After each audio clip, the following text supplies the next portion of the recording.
செடாய் Trichy regional director, Annamalai paper stores உரிமையாளர் செடாய் mister Muthumanickam Thiagarajan அவர்களை அன்போடு மேடை கலைக்கின்றோம். சிறப்புரையார். இறைவன் படைத்தனன் தன்னை நன்றாக தமிழ் செய்யுமாறு. போற்றுதலுக்கும் வணக்கத்திற்கும் உரிய தமிழ்நாடு தொழில் வர்த்தக சங்கத்தினுடைய தலைவர் திரு ஜெகதீசன் அவர்களே, டிஜிட்டாலினுடைய தலைவர் அன்பிற்குரிய திரு ஜே.கே. முத்து அவர்களே, செடாயினுடைய சேர்மன் திரு ரியாஸ் அவர்களே,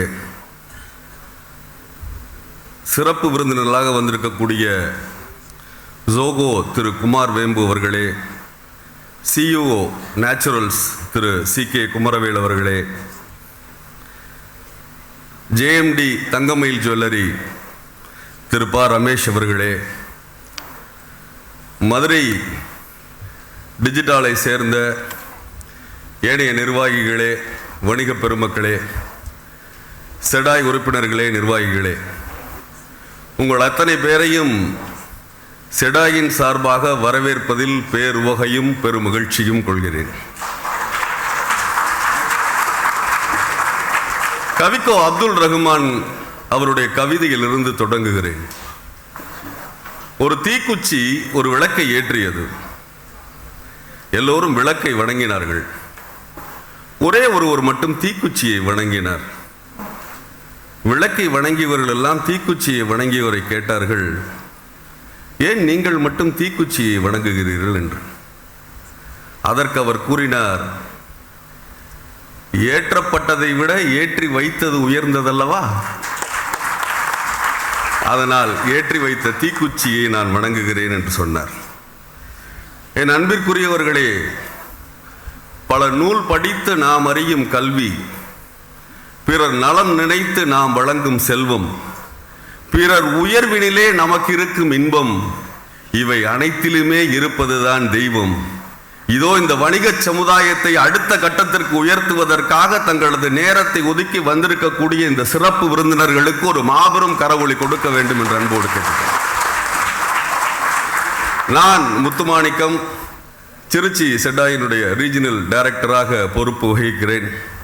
திருச்சியில் அண்ணாமலை பேப்பர் ஸ்டோர் என்கிற நிறுவனத்தை 53 வருடங்களாக நடத்தி கொண்டு வருகிறோம். கடந்து வந்த பாதை 53 வருடங்கள். சேர்த்து வைத்த சொத்து எத்தனையோ இதயங்கள். மனிதர்களின் இதயங்களை விட மகத்தான சொத்து என்ன இருக்க முடியும் சொல்லுங்கள். எங்கள் நிறுவனத்தினுடைய சிறப்பே என்னவென்றால், ஒரு தகப்பன் எங்கள் கடையில் வந்து வாங்கி, அவருடைய மகன் வாங்கி, அவருடைய பேரனும் வந்து எங்களுடைய கடையில் வாங்குகிற அளவிற்கு 53 வருடங்களாக 3வது தலைமுறையாக இந்த தொழிலை தொடர்ந்து செய்து கொண்டிருக்கிறோம். உங்கள் அனைவரின் ஆசைகளோடு. மதுரைக்கென்று பல சிறப்புகள் உண்டு சார். அதாவது தமிழகத்தினுடைய கலாச்சார நகரம் என்பது மட்டுமல்ல மதுரையினுடைய சிறப்பு. மதுரையினுடைய சிறப்புல வந்து பரப்பளவில் வேண்டுமானால் மதுரை வந்து 3வது இடத்தில் இருக்கலாம். ஆனால் பாசத்தை காட்டுவதிலும் பண்பாட்டை சொல்லித் தருவதிலும் மதுரை எப்பொழுதுமே இந்தியாவின் தலைநகரமாக இருக்கிறது என்பதை நாம் மறந்துவிடக்கூடாது. மாடு கட்டி போரடித்தால் மாளாது என்று ஆணை கட்டி போரடித்த அழகிய தென்மதுரைன்னு அல்லிராணி அவருடைய இந்த மீனாட்சி அம்மன் ஆட்சி நடந்துட்டு இருந்துச்சாம். மாடு கட்டி போரடித்தால் மாளாது என்று, மாளாது சென்னல் என்று ஆணை கட்டி போரடித்தார்கள். அந்த அளவிற்கு விளைச்சல் இருந்த ஊர். கடம்பவனம் என்பது இந்த ஊரினுடைய மூலப்பெயர். இந்த மதுரை வந்து இதனுடைய அமைப்பிலேயே ஒரு மிகப்பெரிய வாழ்க்கை தத்துவம் இருப்பதாக நான் உணர்கிறேன். என்ன தெரியுமா, மதுரை நகரத்தினுடைய எந்த வீதிகளில் நீங்கள் போனாலும் அது மதுரை மீனாட்சி அம்மன் கோவிலைத்தான் சென்றடையும். ஒரு மனிதன் தன்னுடைய வாழ்க்கையில் எந்த பாதையில் பயணித்தாலும், எந்த தொழில் செய்தாலும், எந்த நாட்டில் இருந்தாலும், என்ன வேலை செய்தாலும் இறுதியில் நீங்கள் இறைவனைத்தான் வந்தடைய வேண்டும் என்பதை தன்னுடைய லேண்ட்ஸ்கேப்லேயே உணர்த்துகிற ஒரு மாபெரும் நகரமாக மதுரை இருக்கிறது. சங்கம் வைத்து தமிழ் வளர்த்த ஊர்.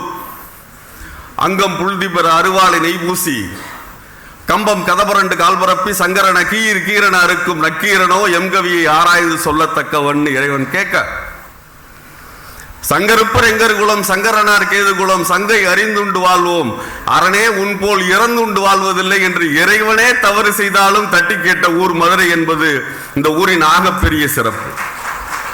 நதியில் விளையாடி கொடியில் தலை சீவி நடந்த இளம் தென்றலே வளர் பொதிகை மலை தோன்றி மதுரை நகர் கண்டு பொழிந்த தமிழ் மன்றமே நார் கண்ணதாசன். என் அன்பிற்குரியவர்களே, தமிழ் மழலையாய் நாம் மடியில் கிடந்த பொழுது நம்மை தாளாட்டியது. தமிழ் தாய் வழியே செவி புகுந்து நிலவை காட்டி நமக்கு சோறூட்டியது. எங்கள் பண்டைய தமிழினம் பிறந்த குழந்தை நடந்து பழக கையில் வேலை கொடுத்தது. பிறந்த குழந்தை இறந்து பிறந்தால் வாளால் கீறி புதைத்தது. அப்படிப்பட்ட வீரமான மண்ணை சேர்ந்த இந்த தமிழினத்திற்கு தமிழ் வேறில்லை, தாய் வேறில்லை. தமிழையே தாயாகவும் தாயை தமிழாகவும் வணங்கக்கூடிய இந்த இனத்தை, இந்த வணிக பெருமக்களை முதலில் வணங்குகிறேன். த்ரோட் ஆக்டிவேட் ஆயிடுச்சு, கொஞ்சம் தண்ணி குடிச்சுக்கிறேன். நல்லது. உலகத்திலேயே கொடுத்தால் குறையாதது ரெண்டே ரெண்டு தான் சார். உலகத்திலேயே கொடுத்தால் குறையாதது ரெண்டே ரெண்டு தான். 10 லட்ச ரூபா பணம் இருக்கு, 5 லட்ச ரூபா ஒருத்தர் கொடுத்துட்டேன்னா என்கிட்ட 5 லட்ச ரூபா தான் இருக்கும். ஒரு 5 வீடு எனக்கு இருக்கு, 2 வீடை நான் செட்டில்மெண்ட் எழுதி வச்சுட்டா 3 வீடு தான் இருக்கு. ஆனால் அறிவும் தீபமும் இந்த உலகத்திலே நீங்கள் எவ்வளவு கொடுத்தாலும் குறையாதது இந்த உலகத்திலே அறிவும் தீபமும். அதனால்தான் ஒரு மனிதனுக்கு நாம் அறிவை கொடுக்கிற பொழுது அவருக்கு அறிவு தீபம் ஏற்றி வைக்கிறோம் என்று சொல்கிறோம். அதாவது என்னிடம் 100% அறிவு இருக்கு, இல்லை 100 அறிவு திட்டங்கள் இருக்கு. அதில் நான் ஒரு 10 கொடுத்துட்டேன்னா அதில் எந்த விதமான அறிவு எங்கிட்ட இருந்து குறைஞ்சிடாது. என்னிடம் ஒரு தீபம் இருக்கிறது, அந்த தீபத்தை வைத்து நான் இன்னொரு தீபத்தை ஏற்றுகிறேன். ஏற்றப்பட்ட தீபத்தின் வெளிச்சமும் குறையாது, ஏற்றிய தீபத்தின் வெளிச்சமும் குறையாது, இரண்டும் பிரகாசமாக இருக்கும். அதனால்தான் ஒரு மனிதன் சக மனிதனுக்கு அறிவை கொடுக்கிற பொழுது அறிவு தீபம் ஏற்றி வைப்பதாக அறிஞர்கள் சொன்னார்கள். அதைத்தான் டிஜிட்டல் என்கிற இந்த அமைப்பும் செடாய் என்கிற அமைப்பும் தொடர்ந்து செய்து கொண்டே இருக்கின்றது. நல்லவங்களுக்கெல்லாம் இந்த நாட்டில் மரியாதை இல்லை சார் அப்படின்னு வழக்கமா எல்லாரும் பேசும்போது சொல்லிக் கொள்வதுண்டு. நல்லவர்களுக்கு என்றைக்கும் மரியாதை உண்டு என்பது நமது டாக்டர் APJ அவர்கள் காலமான அன்று இந்த பாரத தேசம் கண்டது. சொல்லால் செயலால் எண்ணத்தால் சிறந்திருக்கக்கூடிய ஒரு மனிதரை இந்த பாரத தேசம் என்றும் கொண்டாட தவறியதில்லை என்பதற்கு உதாரணம் இதோ இங்க இருக்கக்கூடிய அத்தனை வணிகர்களும் தாமாக தங்களது வணிக நிறுவனத்தை அடைத்துவிட்டு சாலைக்கு வந்து அவருடைய புகைப்படத்தை வைத்து மெழுகுவர்த்தி ஏற்றி வணங்கினோம் இல்லையா?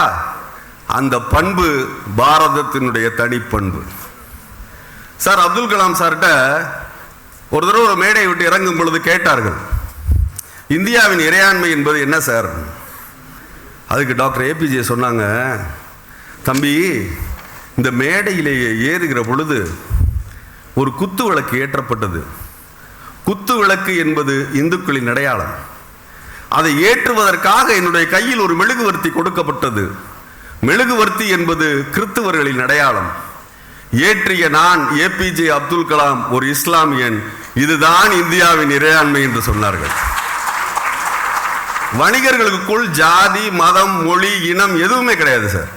ஜாதி இல்லாத, மதங்கள் இல்லாத, இனம் இல்லாத, மொழி இல்லாத ஒரு குழு, ஒரு இனம் இந்த உலகத்தில் வசிக்கிறது என்றால் அது வணிகர்கள், வியாபாரிகள். நல்வழி மிக அழகாக சொல்கிறது, சாதி இரண்டொழிய வேறில்லை சாற்றுங்கால் நீதி வலுவா நெறிமுறையில் மேதினியில் இட்டார் பெரியோர் இடாதார் இழிகுலத்தோர் பட்டாங்கில் உள்ளபடி. அன்னைக்கு ஏகப்பட்ட ஜாதி, ஆனாலும் 2 ஜாதி தான் இருக்கான். ஒன்று நேர்மையான வழியில பணம் சம்பாதித்து பிறருக்கு கொடுப்பவர்கள், அறிவையோ பணத்தையோ பொருளையோ, அது சிரமதானம்னு சொல்றாங்கல்ல, உடலால் உழைப்பையோ கொடுப்பவர்கள் ஒரு பிரிவினர் என்றும், அதை கொடுக்காதவர் சிறியோர் என்றும் பிரித்து வைத்திருக்கிறது நல்வழி ஆதி காலத்தில் இருந்து. இன்றைக்கு நம்மை பொறுத்தவரை இந்த டிஜிட்டல் என்கிற அமைப்பும் செடாய் என்கிற அமைப்பும் தொடர்ந்து வணிகர்களை தலைவர்களாக மாற்றுகிற முயற்சியையும், அந்த தலைவர்களை ஒரு டீம் லீடர்ஸா, ஒரு ஆண்டர்பிரினர்ஸ் ஷுட் பிகம் லீடர்ஸ் என்கிற தத்துவத்தை தொடர்ந்து வலியுறுத்தி கொண்டே இருக்கின்றன, தொடர்ந்து நடத்தி கொண்டே இருக்கின்றன. அன்பிற்குரியவர்களே, 100 ரூபாய் டெய்லி வியாபாரம் பண்றவங்களும் வியாபாரி தான் சார். 100 கோடி ரூபாய் தினம் வியாபாரம் பண்றவங்களும் வியாபாரி தான். செடாய் என்கிற எங்கள் அமைப்பு ஒரு கோட்பாட்டில் மிக உறுதியாக இருக்கிறது. மனிதம்தான் எங்கள் மதம் என்பதிலும், வணிகம்தான் எங்கள் குலம் என்பதிலும், வெற்றி ஒன்றே எங்கள் முழக்கம் என்பதிலும், ஒற்றுமை மட்டுமே எங்கள் வேதம் என்பதிலும் செடாய் என்கிற அமைப்பும் டிஜிட்டல் என்கிற அமைப்பும் இந்த வணிக சமூகமும் எப்பொழுதும் ஒரே கருத்தை கொண்டதாக இருக்கிறது. இந்திய பொருளாதாரம்ங்கிறது சாலையோரம் உட்கார்ந்து ஒரு வெள்ளரிக்காயோ கீரையோ விற்கிற ஒரு மூதாட்டியிடம் இருந்து தொடங்குகிறது. அந்த சகோதரிகிட்ட போய் பேமெண்ட் கொடுக்கணும்னு கேட்குறான் ஒரு பையன். அம்மா என்கிட்ட 500 ரூபாய் இருக்கு, சில்லறை இல்லையா? சில்லறை இல்லைன்னா என்ன தம்பி, சிபேல கொடுங்குது. அதுக்கு ஜிபே கூட ஒழுங்கா சரியில்லை, சிபேல கொடுங்க தம்பி. சிபேயா? அதுக்கு ஃபோன் வச்செல்லாம் எடுக்கணுமே தாயி, உன்ட்ட இருக்கா? ஏன் இல்லாம அப்படின்ட்டு அதோட கல்லாப்பட்டியை தூக்குது சார், பின்னாடி QR கோடு ஒட்டியிருக்கு. அந்த அளவிற்கு கொண்டு வந்தது தான் இந்த டிஜிட்டல், இந்த செடாய் போன்ற அமைப்புகளின் வெற்றியை தவிர, இன்றைக்கு இந்தியா முழுவதும் டிஜிட்டலைஸ் ஆகி வணிகமயமாகி வணிகத்தின் அடுத்த கட்டத்திற்கு இந்த உலகத்தில் இருக்கக்கூடிய எந்த மூளைக்கும் இந்தியனின் மூளை சளைத்ததில்லை என்பதற்கான உதாரணம் தான் டிஜிட்டல் மற்றும் செடாய். என் அன்பிற்குரியவர்களே, ஒரு ஃப்ரெண்டு என்கிட்ட கேட்டாரு, ஏப்பா தொடர்ந்து எல்லாம் தொழில் பண்ணணும், பிசினஸ் பண்ணணும்னு வலியுறுத்திக்கிட்டே இருக்கீங்களே, எல்லாருமே பல்லக்கில் ஏறி உட்காந்துட்டா பல்லக்கை யாருப்பா தூக்குறது? சரியான கேள்விதான் சார். எல்லாரும் பல்லக்கில் ஏறி உட்காந்துட்டா பல்லக்கை யார் தூக்குறதுங்கிறது சரியான கேள்விதான். ஆனால் பல்லக்கில் வெளிநாட்டு முதலாளிகள் ஏறி உட்காராம பார்த்து கொள்ளுங்கள். நம்ம நாட்டு முதலாளி ஜெயிச்சாருன்னா அந்த வருமானம் நம்ம நாட்டுக்கு வந்து சேரும். வெளிநாட்டு முதலாளி ஜெயிச்சாருன்னா அவர் வெளிநாட்டுக்கு அந்த லாபத்தை கொண்டு போயிடுவாரு. நம்ம நாட்டு முதலாளிகள் வளர வேண்டும் என்றால் நாம் நமது ஆட்களை முதலாளிகள் ஆக்கி பல்லக்கு தூக்குவதை தவிர அவர் வழி இல்லைன்னு சொன்னேன். என் அன்புக்குரியவர்களே, மதுரையில் ஆரம்பித்தால் எதுவுமே மகத்தான வெற்றி தான். வரலாறு இதுவரைக்கும் அப்படித்தான் சொல்லிக் கொண்டிருக்கிறது.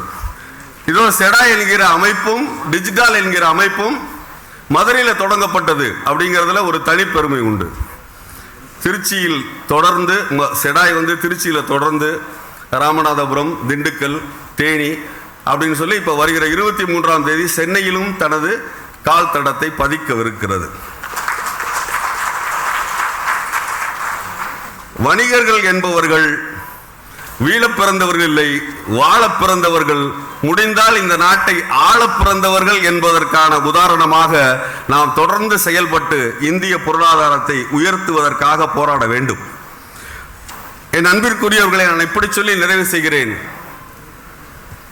தேடி சோறு நிதம் தின்று பல சின்னஞ்சிறு கதைகள் பேசி மனம் வாடி துன்பமிக உழன்று பிறர் வாட பல செயல்கள் புரிந்து நரை கூடி கிள பருவம் எய்தி கொடுங்கூற்றுக்கு இறையனப்பின் மாயும் பல வேடிக்கை மனிதரை போலே நாம் வீழ்வேன் என்று நினைத்தாயோ? சொல்லடி சிவசக்தி, எம்மை சுடர் மிகும் அறிவுடன் படைத்து விட்டாய், வல்லமை தாராயோ இந்த மாநிலம் பயனுற வாழ்வதற்கே என்றான் பாரதி.